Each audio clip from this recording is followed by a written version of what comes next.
What would you do if you spotted two tiny snow leopard cubs, half buried in snow, shivering, silent, and alone on the edge of a deadly Himalayan cliff?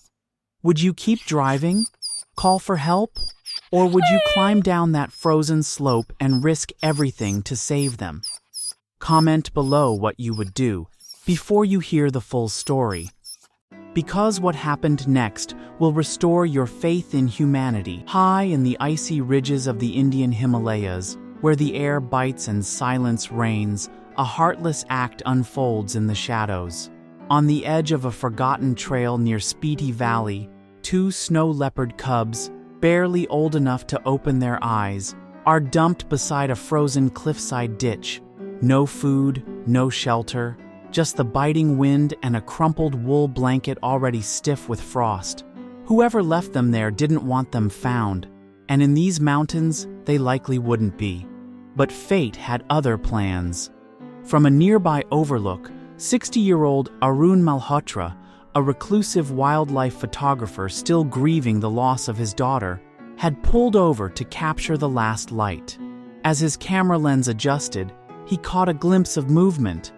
At first, he thought it was just snow blowing in the wind, until he saw tiny twitching ears poking from the drift. Arun's heart dropped. He scrambled down the embankment, boots crunching through crusted snow. There, curled together like fragile wisps of smoke, lay the cubs, shivering, silent, half frozen. One weakly lifted its head, the other barely breathed. Then came a sound that chilled him deeper than the cold, a distant rumble. A rock slide? Number.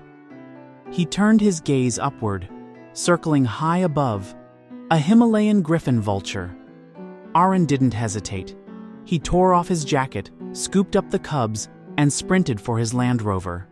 The mountain might have given up on them, but he hadn't, and their story had only just begun. As the last hues of dusk melted into the snowy peaks, Arun Malhotra gripped the steering wheel of his Land Rover with trembling hands. The cubs, now nestled in the back seat beneath his wool-lined jacket, were barely alive. The stronger one let out the occasional rasping breath. The other hadn't moved at all. Arun's thoughts spiraled. Who would abandon them in such a cruel way? How long had they been out there? He couldn't shake the image of that dark SUV from earlier, a vehicle he'd glimpsed moments before the rescue. Parked awkwardly along the trail, it had idled for a while, then sped off. Something about it hadn't felt right, and now it made sense. Back at the overlook, Arun noticed movement in the snow-covered ridge above. His blood ran cold. Someone was watching.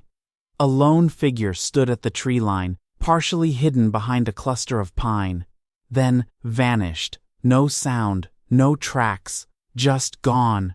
Arun's instincts flared. Was this the same person who had dumped the cubs? Was he coming back? Without hesitation, Arun climbed into the driver's seat and slammed the door shut. He had to move, fast. Snow began to fall heavier, blanketing the trail behind him. As he navigated the treacherous mountain road, one thought consumed him. These cubs were a target, and if he didn't get them somewhere safe, somewhere hidden, they'd be in danger again. This wasn't just a rescue anymore. It was a mission, and he was all they had. The wind howled through the narrow mountain pass as Arun Malhotra gunned his Land Rover toward an old forestry outpost he hadn't visited in years. Hidden deep within the folds of the Spiti Valley, it was a tiny stone cabin left over from his early photography expeditions. It wasn't much, no electricity, barely any supplies, but it was dry, sheltered, and miles from any road where danger could follow. The cubs whimpered softly in the back seat, wrapped in his jacket, their fragile bodies trembling. Arun kept glancing at them through the rearview mirror, heart pounding. "Just hold on," he whispered. "We're almost there." Snow began falling in thick sheets as the tires crunched over the frozen ground. When he finally reached the cabin, dusk had swallowed the mountains whole. Arun kicked the door open, coughed at the musty air, and rushed inside. He lit the old kerosene lamp and knelt by the stove, working quickly to get a fire going with whatever dry wood he could scavenge. Then came the real test. He laid the cubs on a bed of old blankets and searched the cupboards, finding a tin of powdered goat's milk, long expired but still usable. Mixing it with warm water, he fed them slowly with a cloth-wrapped finger. One cub stirred and licked weakly, the other barely moved. But it was something. As the fire crackled and shadows danced on the cabin walls, Arun sat beside them, his heart breaking and healing all at once. He had saved lives tonight. Now he had to keep them alive. The stone cabin creaked under the weight of the mountain wind, but inside, Arun Malhotra worked like a man with no time to lose. Nestled in the crook of a narrow cliffside trail, the old shelter had once served as a high-altitude base for researchers. Now it was their last hope.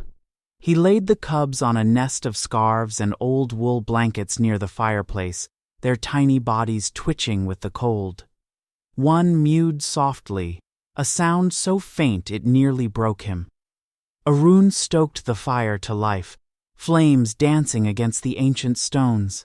He found powdered milk and a nearly rusted tin of honey tucked away in a crate, leftovers from an old expedition. Mixing the two with warm snowmelt, he dipped a clean strip of cloth and pressed it gently to the stronger cub's mouth. It licked, then swallowed. A fragile thread of hope. His camera sat untouched in the corner. Outside, snow battered the ridgeline.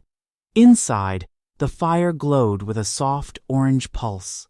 Arun sat beside the cubs, exhausted yet alert, whispering stories he used to tell his daughter on stormy nights.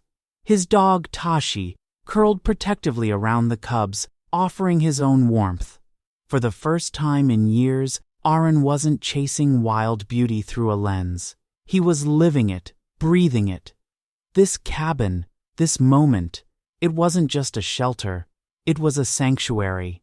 And in its quiet walls, a broken heart was learning how to beat again.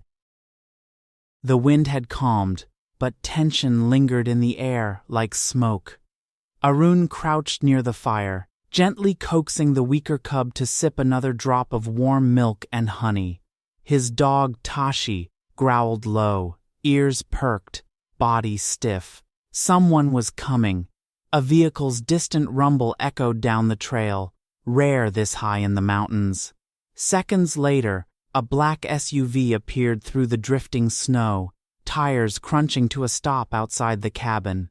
Two men stepped out, wrapped in thick camouflage jackets, one with binoculars, the other with a rifle slung across his back. Arun's pulse quickened. "Morning," one called with a smile that didn't reach his eyes. "Didn't think anyone stayed this far up in the off-season." "Just a personal retreat," Arun replied calmly, blocking the doorway with his body. The men exchanged glances. "You hear about the snow leopard cubs left out on the cliffs? Word is someone picked them up. You wouldn't know anything about that, would you?" Arun forced a smile. "Just me and the mountains." The tension thickened, but then Tashi stepped beside him, growling louder now, a silent warning. The men backed off, muttering something under their breath as they returned to their SUV.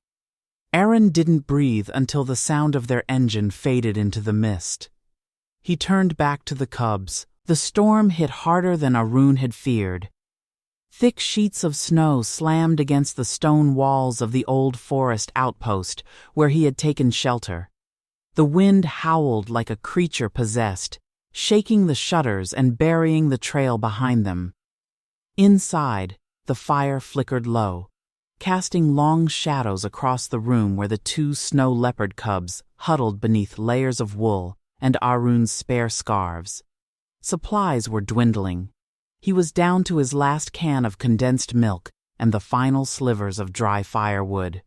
Still, every hour, Arun carefully fed the cubs with a rag soaked in warm milk, whispering softly as they began to open their eyes with greater strength each day. But as they grew stronger, a question gnawed at him like the cold seeping through the cracks. How long could he keep them? They didn't belong with him. Not forever. Looking out the frost-glazed window, Arun felt a deeper truth settle in his chest. These cubs needed their mother. They're wild, not a grieving man, and a camera. He had kept them alive, but the storm outside wasn't the only one he had to weather. The hardest part was still ahead. Letting go. It was just past dawn when the wind fell silent, eerily so. Arun stood by the frost-lined window of the stone outpost, a steaming cup of tea in his trembling hands. The cubs were nestled close together by the hearth, their strength returning more with each passing day. But today, something was different. The air felt heavier, charged, alive. Then, movement. Beyond the snow-dusted ridge, a shadow emerged, silent and majestic. A full-grown snow leopard, her coat blending seamlessly with the craggy slope, stood still as stone, her eyes locked onto the outpost, ears twitching. Arun's breath caught. He didn't need confirmation. This was her, the mother. She stepped forward, cautious yet drawn by instinct. Arun's heart thundered. Every survival instinct told him to stay back, but something deeper urged him on. Trust. Slowly, he opened the door, letting the cold pour in. The leopard froze. Then, a soft cry from inside. One of the cubs. The mother's ears lifted, her body lowering slightly. With quiet grace, she padded forward, her massive paws silent on the snow. She didn't snarl. She didn't attack. She had come for her young. Arun stepped aside, his eyes wet with emotion. As the first rays of sun spilled across the frozen ridges, the Himalayan wilderness stirred with golden silence. Arun stood just outside the outpost door, arms crossed against the cold, watching the mother snow leopard as she led her cubs, now stronger, steadier, back toward the wilderness that had nearly taken them. They moved like smoke over the snow, silent and fluid, vanishing between frost-covered boulders and wind-swept ledges. But then, one cub paused.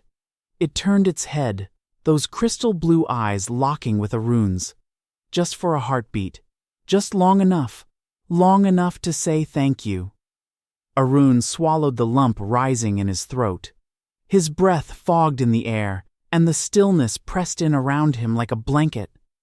The cub blinked once, slowly, then padded forward to rejoin its family. No fanfare, no roar, just the quiet rhythm of nature reclaiming its own. And just like that, they were gone.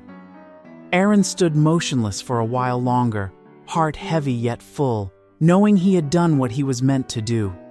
Not just save lives, but return them to where they belonged. Back inside, the fire had dimmed, the room now echoing with peaceful absence. But to Arun, it had never felt so alive.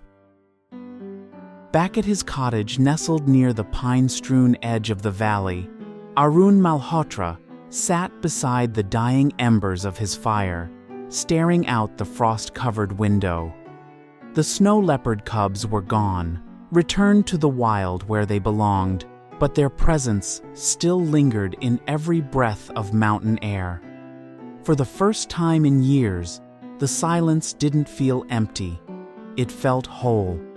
As he sipped his tea, Arun's eyes fell on an old photo of his daughter, smiling beside a rescued dog, taken long ago.